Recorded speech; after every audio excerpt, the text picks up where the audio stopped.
المشاهدون الأفاضل، سيداتي سادتي، أينما كنتم من تلفزيون دولة إريتريا نحييكم ونقدم لحضراتكم نشرة أخبار هذا المساء المستهلك المعتاد بعد هذه العناوين.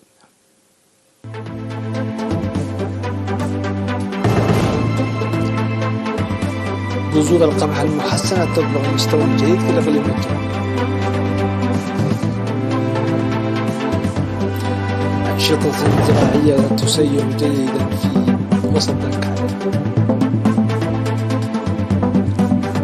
إدارة الإقليم الأوسط تقدم دورة إدارية لأعضائها. المستشار الألماني يستهل جولته الخليجية بزيارة السعودية.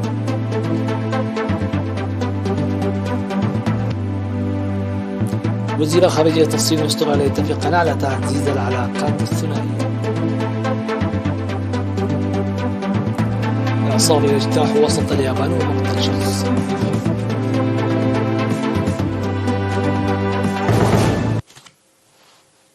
إلى التفاصيل. أفاد خبير تنمية النباتات السيد برهان الزرزقي بأن مزارع القمح من البذور المحسنة المزروعة في مساحة 23,000 هكتار في الإقليم الجنوبي نمت بشكل جيد لقذارة أمطار الخريف.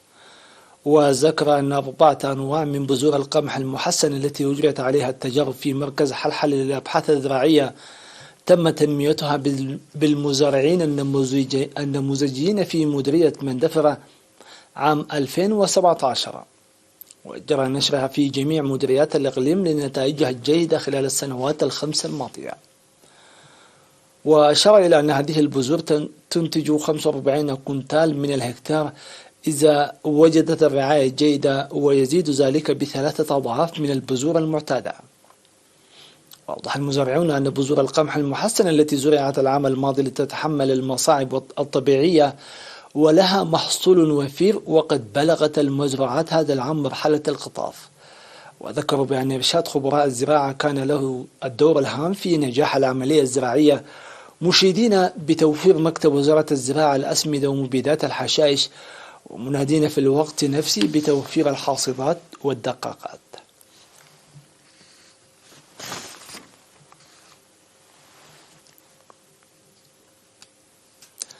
أفاد مسؤول فرع تنمية البذور في قسم الزراعة والأراضي في إدارة إقليم جنوب البحر الأحمر السيد محمد عبد الرحمن أن الأنشطة الزراعية في ضاحية مبرة بوسط دنكاليا تسير بشكل جيد.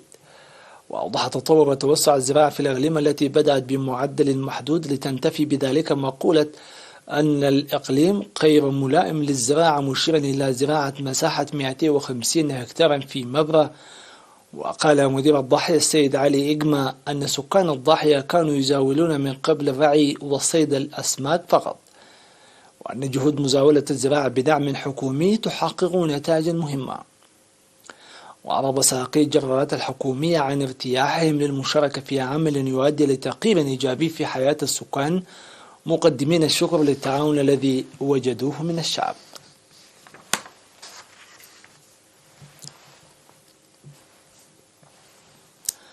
نظمت إدارة الإقليم الأوسط ابتداء من شهر مارس الماضي وامتدت إلى فترة 6 أشهر دورة تأهيلية إدارية وقيادية ل753 من أعضائها على مراحل. وأوضح المدير العام للإدارة والمالية في إدارة الإقليم الأوسط السيد تكيا قالتا أن تنظيم الدورات التأهيلية مهم جدا لرفع القدرات وتقديم خدمات جيدة ونشطة للمواطنين. وذكر أن الدورة ركزت على الإدارة والقيام بتقديم خدمات جيدة وإعداد خطط، وكان 158 من الدارسين هم من مدراء الضواحي و178 من مسؤولي الوحدات في إدارة الإقليم، و236 من لجان القرى، وكذلك 181 من موظفي الإدارة، وتوجد من بين هؤلاء الدارسين 256 من الإناث. وأشار فيما يتعلق بالبرامج المستقبلية التي إلى وضع برنامج حول تقديم دورات مماثلة لمسؤولي الأقسام والفروع بإدارة الإقليم ومدراء المديريات وغيرهم من الأعضاء حسب سلطاتهم، موضحا تنظيم دورات تأهيلية إضافية بإجراء تقييمات منتظمة للحاصلين على دورات تأهيلية مسبقة.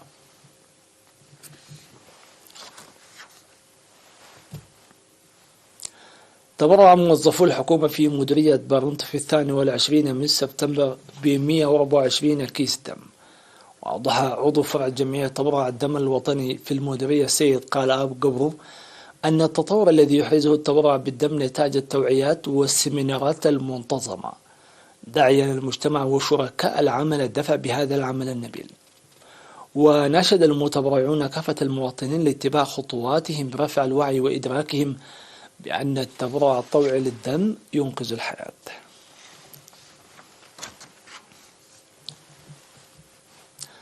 تبرع المواطنون المقيمون في مختلف الدول بمبالغ مالية لرعاية أسر الشهداء وتنمية صندوق أمانة الشهداء بلغت $11,800 أمريكي $11,500 كندي و7,950 يورو.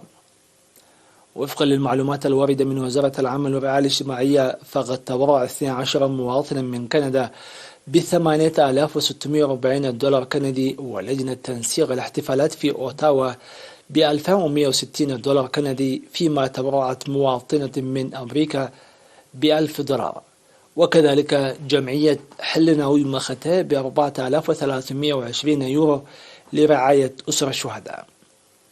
في غضون ذلك تبرعت جمعية الشهداء التعاونية ب3,000 والسيدة لؤول نقاش المقيمة في إدمنتون $900 كندي، فيما تبرع سكان أوتاوا $7,600 كندي.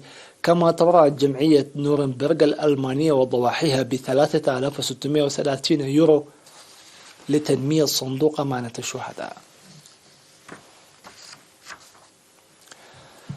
السادة والسيدات، إلى فاصل ما ثم نوافيكم بالأنباء العالمية.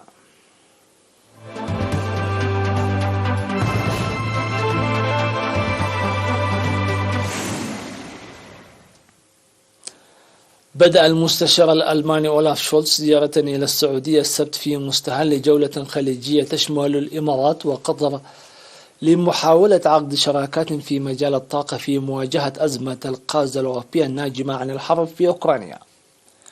وبعد أن استقبله أمير منطقة مكة المكرمة خالد الفيصل في مطار جدة، توجه شولتز إلى قصر السلام حيث اجتمع بولي العهد الأمير محمد بن سلمان.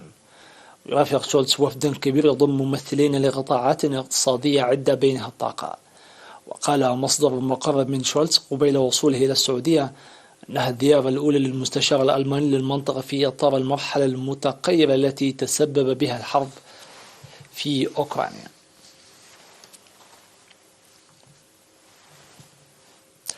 اتفق عضو مجلس الدولة وزير الخارجية الصيني وانغ يي ونظيرته الأسترالية بيني وونغ على تعزيز التنمية المضطردة للعلاقات الثنائية.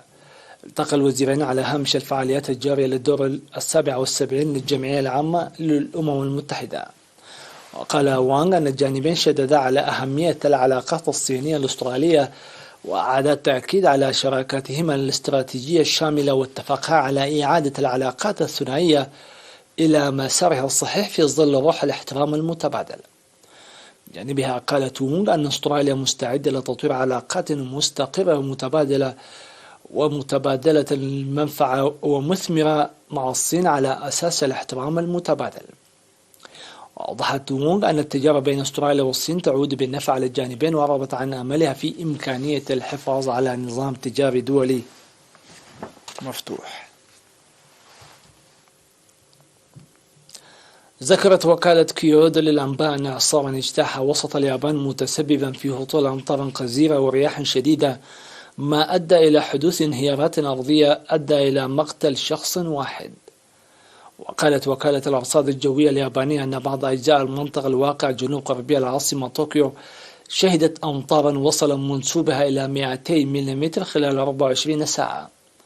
وقال شركة تشوبا الإلكتريك أن الكهرباء انقطعت عن نحو 120 ألف منزل، وتم تعليق بعض خدمات القطارات السريعة. وتمر اليابان حاليا بموسم الأعاصير السنوي، وتتعرض لنحو 20 عاصفة من هذا النوع كل عام، ترافقها عادة أمطار غزيرة تحدث فيضانات وانزلاقات أرضية.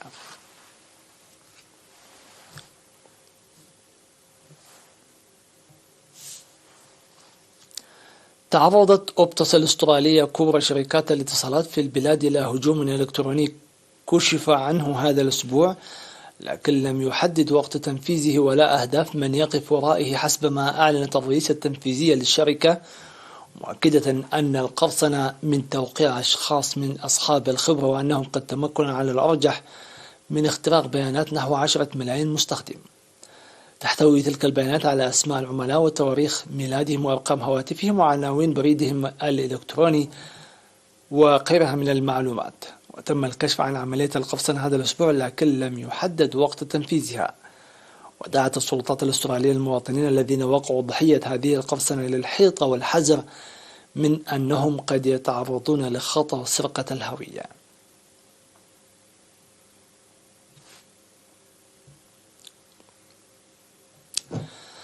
السادة والسيدات، في الختام لا يسعنا إلا تذكيركم بأبرز العناوين.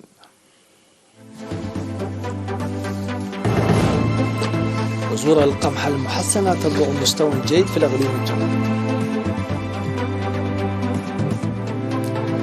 أنشطة زراعية تسير جيدا في وسط كاليا.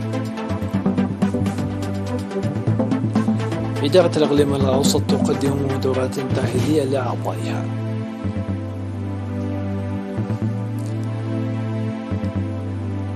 المستشار الألماني يستهل جولته الخليجية بزيارة السعودية.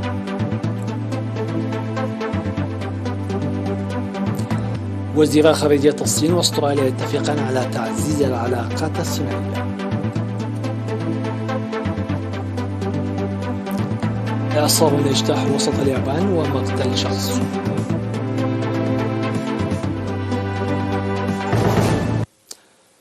في أمان الله وحفظه.